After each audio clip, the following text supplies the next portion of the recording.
Il ne porte pas de chaîne en or, ni des montres de luxe. Mais partout où il passe, il fait briller la dignité d'un continent. Messieurs, dames, asseyez-vous. Aujourd'hui, on ne parle pas d'un footballeur comme les autres. On parle d'un enfant qui a grandi là où le rêve coûtait plus cher que la vie. Un garçon qui a connu la faim, la poussière, les refus, mais qui n'a jamais cessé de courir. Même quand personne ne le regardait. Pendant que d'autres cherchaient la gloire. Lui cherchait la grâce. Pendant que certains empilaient les trophées. Lui construisait des écoles, des hôpitaux, des sourires. Parce qu'il a compris très tôt qu'on ne devient pas grand en montant seul, mais en élevant les autres avec soi. Voici l'histoire d'un homme simple, d'un croyant, d'un symbole. Son nom, Sadio Mané, l'enfant de Bambali, devenu roi sans couronne.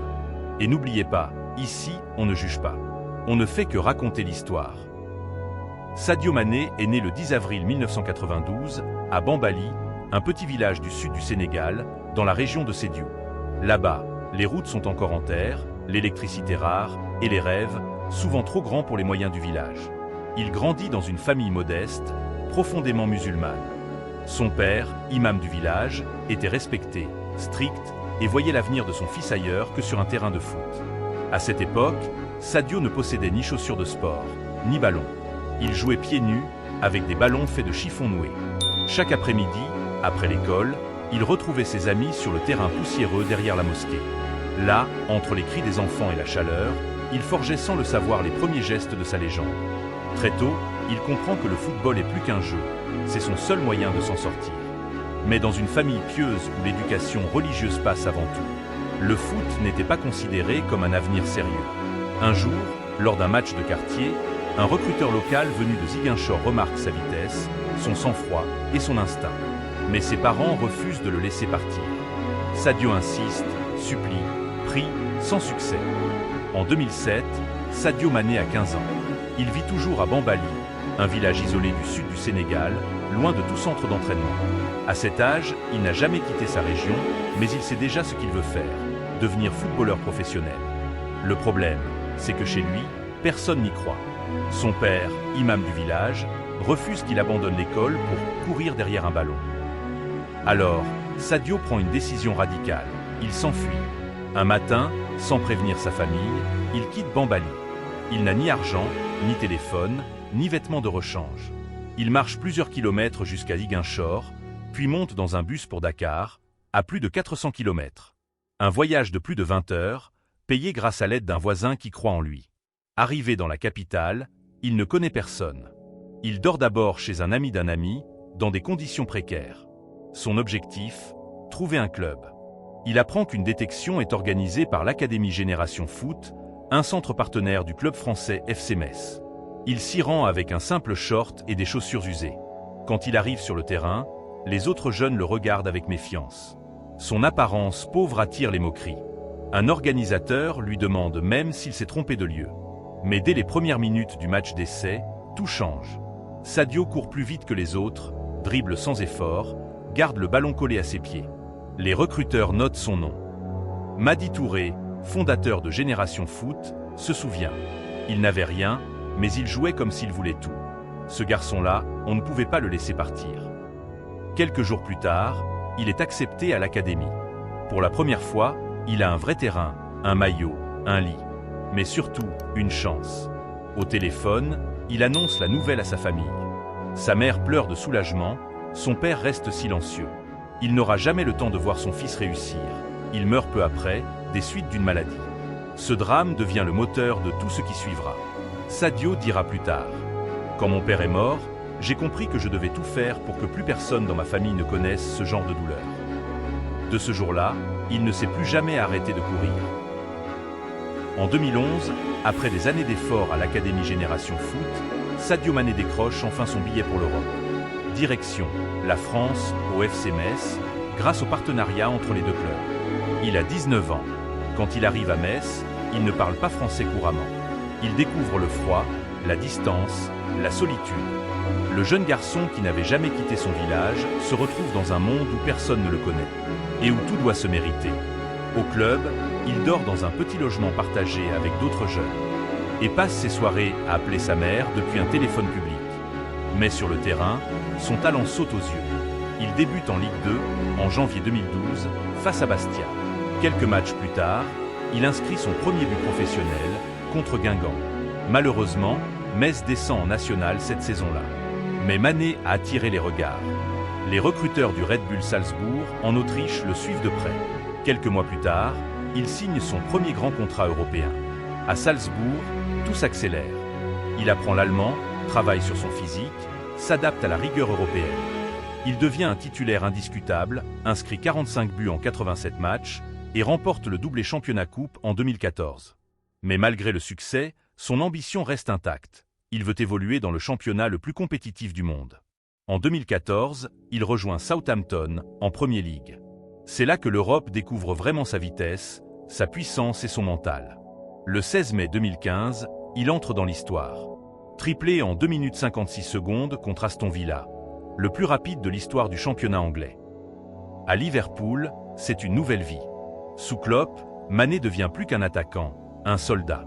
Son duo avec Mohamed Salah et Roberto Firmino forme l'un des trios offensifs les plus redoutables de la planète. En 2018, il atteint la finale de la Ligue des Champions contre le Real Madrid et marque un but. Liverpool perd, mais Mané gagne le respect du monde entier. L'année suivante, ils reviennent plus forts. En 2019, Liverpool remporte la Ligue des Champions. En 2020, il gagne la Premier League après 30 ans d'attente. Sadio devient l'un des meilleurs joueurs du monde. Ballon d'or africain en 2019, finaliste du Ballon d'or mondial, 4. Mais au milieu des trophées et des projecteurs, il reste le même. Pas de scandale, pas de provocation. Toujours ce regard calme, cette phrase qu'il répète souvent. Pourquoi aurais-je besoin de 10 voitures ou de 2 avions? J'ai connu la faim, je sais d'où je viens. Ses coéquipiers racontent qu'il est souvent le premier à l'entraînement et le dernier à partir. Quand il marque, il pointe le doigt vers le ciel. Pas pour se montrer, mais pour remercier. À Liverpool, il est devenu une star mondiale. Mais à Bambali, il est resté un fils du village. Là-bas, on l'appelle toujours Sadio le Simple. Cette ascension, ce n'est pas juste une réussite sportive. C'est la preuve qu'on peut partir de rien, affronter le froid, la solitude et les doutes, et devenir un symbole pour tout un continent. Parce qu'au fond, Sadio Mané n'a jamais cherché la gloire. Il a cherché la dignité. Et ça, le monde entier a fini par le respecter. Quand on parle de réussite, beaucoup pensent à des voitures, des montres et des villas. Mais pour Sadio Mané, le mot réussir a toujours eu un autre sens, servir. Depuis qu'il a quitté Bambali, il n'a jamais coupé le lien avec son village natal. Dès qu'il le peut, il y retourne, sans caméra, sans journaliste, souvent en toute discrétion. Les habitants racontent qu'il se promène simplement, serre les mains, rit avec les enfants, prie à la mosquée comme avant. Pour eux, il n'est pas la star de Liverpool. Il reste le fils de la maison. Mais derrière cette simplicité, il a changé le destin de tout un village. En 2019, il finance la construction d'un lycée moderne à Bambali, un projet d'environ 300 000 €, afin que les enfants puissent étudier sans parcourir des kilomètres. Avant cela, les jeunes devaient quitter le village pour continuer leurs études. Aujourd'hui, des centaines d'élèves y sont scolarisés, dans des classes construites grâce à lui. L'année suivante, il lance la construction d'un hôpital de 34 lits, équipé d'un service de maternité, de soins et d'urgence. Coût estimé, plus de 500 000 €.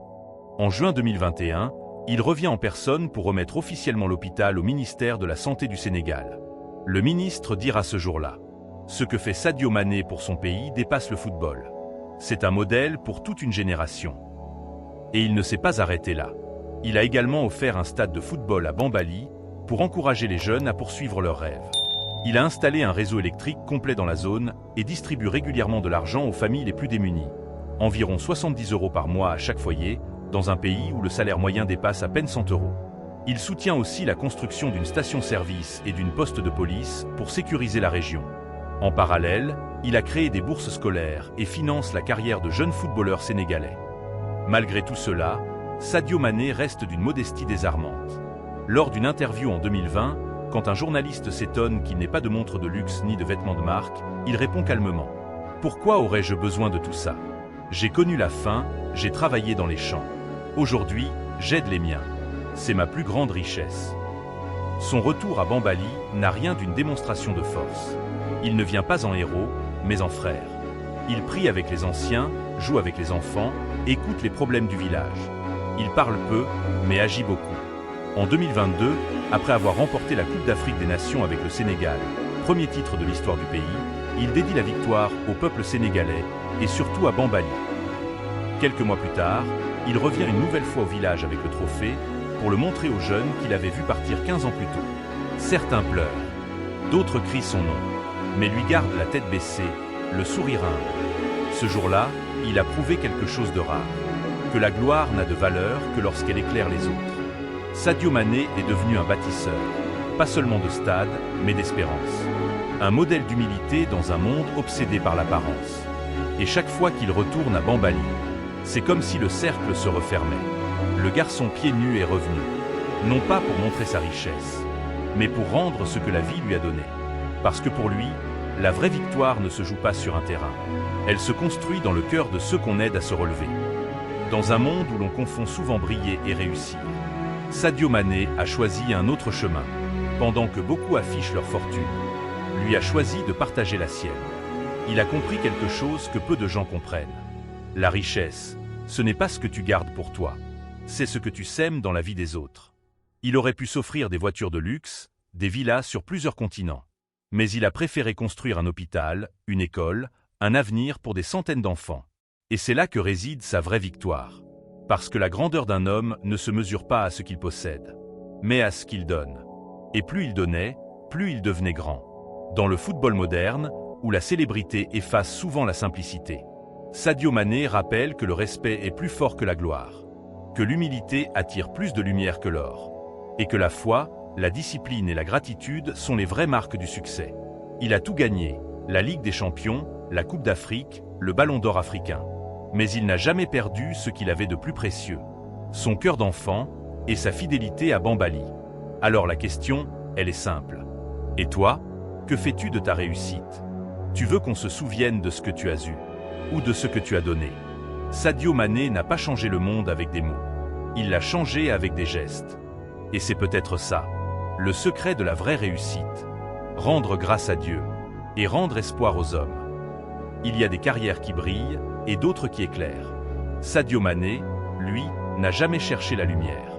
Il l'a portée partout où il est passé. Fidélité, foi, service. 3 mots simples, mais un code de vie que peu d'hommes respectent vraiment. Des terrains poussiéreux de Bambali aux pelouses légendaires d'Europe, il a gardé la même démarche, le même regard humble, la même prière avant chaque match. Il a prouvé qu'on pouvait être un champion sans arrogance, un modèle sans discours, un roi sans couronne. Pendant que beaucoup cherchent à briller pour eux-mêmes, lui a choisi d'éclairer les autres. Et c'est là toute la différence entre le succès et la grandeur. Du sable de Bambali aux lumières de l'Europe, Sadio Mané n'a jamais cessé d'être un homme du peuple. Si cette histoire t'a inspiré, n'oublie pas de t'abonner. Parce que d'autres légendes comme celle-ci méritent d'être racontées.